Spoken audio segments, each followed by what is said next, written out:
Hi, everybody, and welcome back to the Take Care and Live podcast. So excited you joined this show today and tuned into this episode. You know, the purpose of this podcast is to help us live, lead, and thrive through the intersections of life. We are filled with making choices in various parts of our life each and every day. Some of the challenges we face, we struggle with working. What is the best solution to continue to move forward in the right direction? And this podcast is designed to help you do just that. And we have been engaging in a series on momentum. And we've been talking about specifically momentum thieves, those mindsets and behaviors that will sabotage or keep us from gaining the momentum in the area that we're looking to see make traction, because we know it offers a great return on investment in our time and in our personhood so that we can be better and others can be better. Did you know that sharing a dream or vision too soon and with the wrong people can kill it? It can murder the vision. It can hijack your momentum, the momentum that you need to bring it into reality. If you're going to protect your dream from unintended or deliberate sabotage, even from yourself, you must be discerning about who and when you share it. Otherwise, the potential for that dream becoming a clear vision for action may be aborted before it even gains traction. Today, we're going to focus on the difference between a dream and a vision because they are not the same. We tend to confuse the two. And then I'm going to give us an example from the life of Joseph that shows how a dream, when shared too soon and with the wrong people, can actually derail your momentum. Now, I'm sure just hearing that, if you're familiar with the story, I might be messing around with your belief system just a bit. And I hope that I do, because by the time you leave this episode, you'll have a clear understanding of the difference between a dream and a vision. And you'll have a clear understanding of what the other key lessons are within the historical account of Joseph that you need to walk away with and be able to apply in your life so that you're making the right decision about who and with whom you share your dream. Let's define momentum, though. Let's go back and define what momentum is. We define momentum as the determination to identify your most important goals and consistently dedicate the time, the emotions, and the tangible resources necessary to propel your progress towards achieving them so that you can extend, so that you can give your capacity in helping others reach their own. Momentum thrives when it's protected, but sharing your dream and your vision prematurely can stop it before it even starts. So let's talk about the difference between dream and a vision. Your dream needs a vision. Your dream actually needs a vision. Now, a dream is a mental picture of what you hope for. It can inspire you towards a goal. It can inspire you towards solving a problem. Maybe it's a particular disease that you have a dream of one day being able to cure yourself as someone in the medical profession, or someone who is able to dedicate all the necessary resources to helping the people who can solve that problem or bring a cure to that disease, providing all the resources necessary to do it. Maybe it's starting or rebuilding a business. Maybe you have a dream of restoring a fractured relationship that you have a picture in your mind could look and be so much better if it was given the opportunity. That's a dream. A dream is a mental picture of what you hope for. But a dream itself does not create change. A dream itself does not create change. A dream needs a vision. And a vision, on the other hand, is a strategic map of sorts. It's brief, but it's strategic nonetheless. It is a set of deliberate, actionable steps that transform that mental picture into something you can tactically do and act upon to bring into reality. A dream equals inspiration. A vision equals implementation. Did you get that? A dream, that picture of what you're hoping for, is inspiration. The vision, those tactical steps, equals implementation. So let's look at a few quick examples to give you some context. A dream could be, I picture myself having a peaceful conversation with my parents without conflict. That's a dream, something you envision in your head, you have an aspiration for. But here's the vision. I'm going to write a letter. I'm going to start a conversation through that letter and propose a monthly check-in with my parents. And then I'm going to seek a family therapist to help me work through how to become a better communicator and even see if my parents are interested in that. That's a vision. That's some tactical steps you'll take to bring what it is you want into reality as it relates to that relationship. Here's another example of a dream. I envision my city as a place where every child has access to art programs. Well, that's good. You envision it. You see it in your mind. You see the possibility of it in your mind. But here's the vision for that. I'll start a nonprofit. I'll raise funds and partner with schools to launch art programs. So that's a vision. It's tactical, it's specific.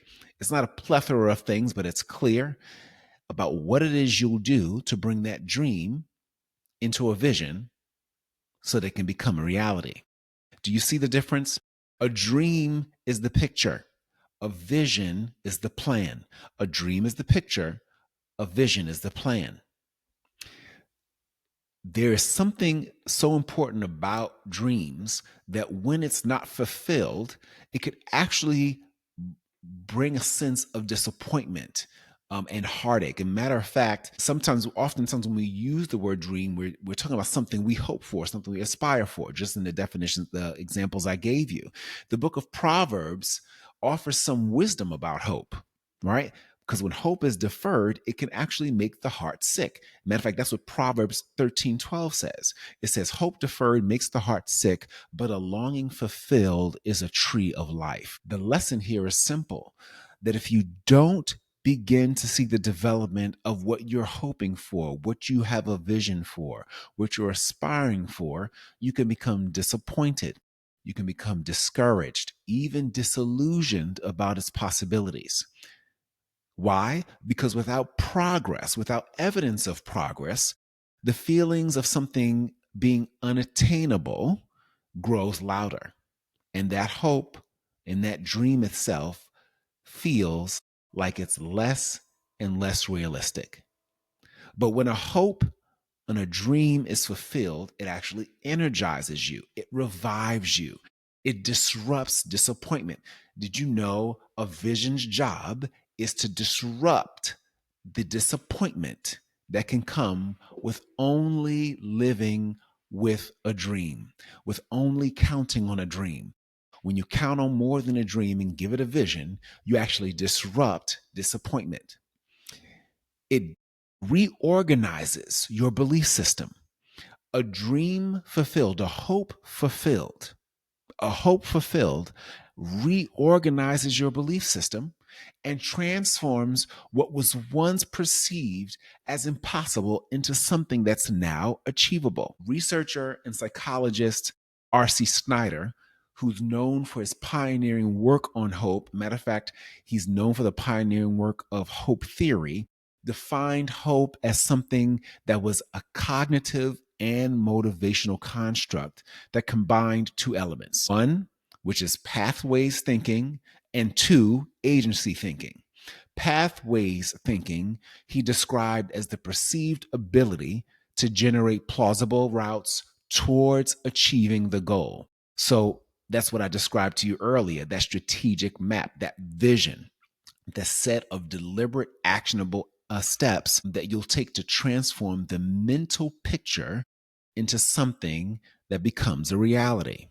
But he also says that hope involves agency thinking, which is the motivational drive and belief that one can initiate and sustain movement along those pathways that you have to achieve the strategy. So that's the dream. That's the mental picture of what you hope for. That's the inspiration. So your dream needs both the inspiration and it also needs tactical steps, the vision to get there. Hope without a pathway, that dream without a vision frustrates the soul. It remains stuck at a level of inspiration and aspiration unless it's given concrete steps. You cannot wait for perfect conditions. No, you can't wait for perfect conditions before you get anything done. But neither can you afford to recklessly share a dream with the wrong people at the wrong time, because if it doesn't have the technical arms and legs or the strategic arms and legs it needs through a clear vision, it will likely be subject to sabotage by other people. Okay. So now let me give you an example of someone who shared his vision too soon and with the wrong people. And that someone is Joseph. And if you want to know more about his historical account, you can read the book of Genesis starting at chapter 37. Now, just for a little bit of context, let me give you some history here.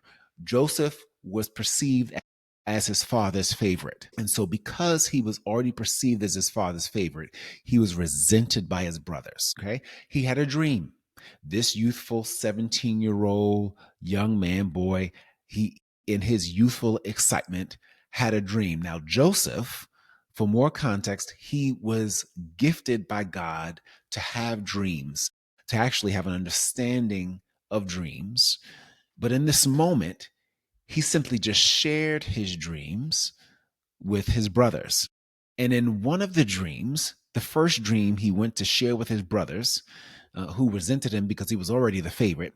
Can you imagine growing up in a family where you are perceived as the favorite sibling, and what it must do to the other members of the family or other brothers and sisters, how they must feel, not just about you, but about their father who perceived you as someone that he cherished or that was cherished more than they were? Can you imagine how they felt?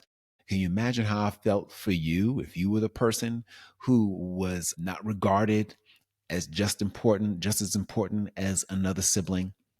Not uncommon at all. But here we have this young boy, age of 17. I don't believe he was completely ignorant of the feelings and sentiment that was held about him from his brothers. Uh, Nevertheless, he took the risk and shared his dream. And in this dream, they had bundles of grain that they were tying together. And he said that his bundle of grain stood up while the other bundles of grain bowed down to him. So his brothers got furious. They became even more angry because you're now saying that we're going to be ones to bow down to you and you're the youngest, that you're going to have a position of authority over us and you're the youngest. You're crazy. So you must really be believing this idea that somehow because dad sees you as the favorite, that you're better than us. You see the kind of narrative that gets perpetuated? So Joseph, in his youthfulness, shares the dream, but because of the resentment, him not having the wisdom and discernment of who to share it with, actually put him in a precarious situation. He goes on to share another dream in which there's the sun and the moon and the stars, and they bow down to him. And of course, his brothers take that personally because here he goes again, telling us about another dream where we're going to be subject to him, which was countercultural as the younger brother who should be accountable to his older brothers. His brothers hated him even more.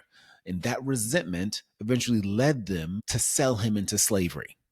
Okay. So this is where it might frustrate your theology if you're someone who studies the Bible and has studied the story at all, because you may say, wasn't Joseph's ability to tell dreams a God-given thing? Yes, it was. His gift to tell dreams or be able to interpret a dream was something that was God-given. But the maturity in when to share a dream and who to share it with needed to be developed. And quite frankly, we see that Joseph's ability to have a dream and know when to share it needed to be cultivated, because in this journey of being sold into slavery, he experienced being ignored. He experienced not only imprisonment and entrapment, he experienced interpreting the dream for another prisoner who's restored to authority and to serve the king. And be forgotten. And it was some time that passed before he was actually brought up and remembered again and be able to share the dream that a king had interpret the dream for the king so that the king had an understanding of what would happen. Joseph's maturity in relation to a dream versus a vision needed to be cultivated. For him, he had to undergo some hardship and experiences that gave him the maturity of knowing when and how to communicate. Because even there was a time where he wanted to be remembered, but he wasn't. He wanted to be brought up to the king, and the person forgot about him. He was still in the training ground of understanding the gift that he had to have a dream, to envision something, but understand who to share it with and when. And so when the king had this disruptive dream, he was able to have the discernment about when to share it, and with whom to share it, right? He went right to the king. He was able to share it. He shared it at the right time. And the outcome of that dream, what became a vision, tactical actions, was developed over time, and it was something that benefited other people. Initially, when Joseph shared his dream, it was all about him. By the time he gets to sharing a critical dream with the king, the dream is in service of other people. It becomes a vision. It becomes something that's clear and specific that can lead to a particular outcome that benefits others.